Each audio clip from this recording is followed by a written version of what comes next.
Here we are standing in Limehouse Causeway. Limehouse Causeway was London's original Chinatown, in fact London's oldest in the British Isles outside of Liverpool. There were Chinese settlers here from the late 1800s onwards.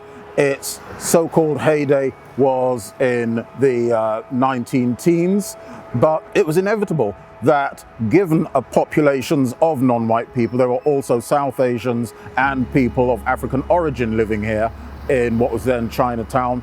Given large numbers of non-white people living in this part of London, it was inevitable that there'd be all sorts of accusations of criminality, both real and apparent, leveled against them.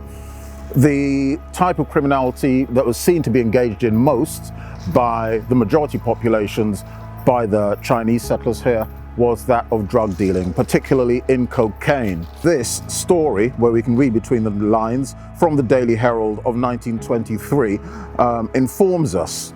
And I'll just pick out various points from the story, which describes a motor car pursuit in alleged cocaine case. And it describes how two Scotland Yard detectives in a motor car kept observation for 2 hours on a Negro and a white man suspected of being engaged in the cocaine traffic. The black seamen, most of the people we're talking about of color, of course, are seamen, seafarers, mariners and their families.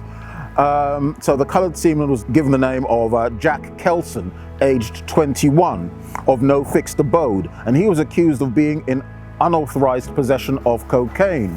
The police, it was stated, saw Kelson and a white man board an omnibus in New Oxford Street.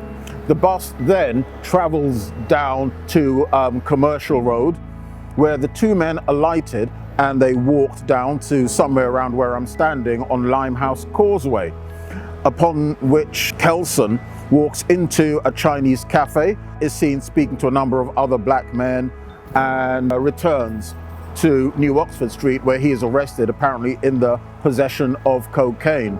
There are other more colourful descriptions used in this article that you can imagine, but I'm highlighting this just to illustrate that connection, that association between minority communities and crime. Back in the early 1900s, this part of London, this particular thoroughfare, Limehouse Causeway, was associated with movements in cocaine. Previously, it had been associated with the movement of opium, but it's just part of the settling of communities of colour along the riverside parishes of London, and it's a dynamic which we can still see in action to our own time.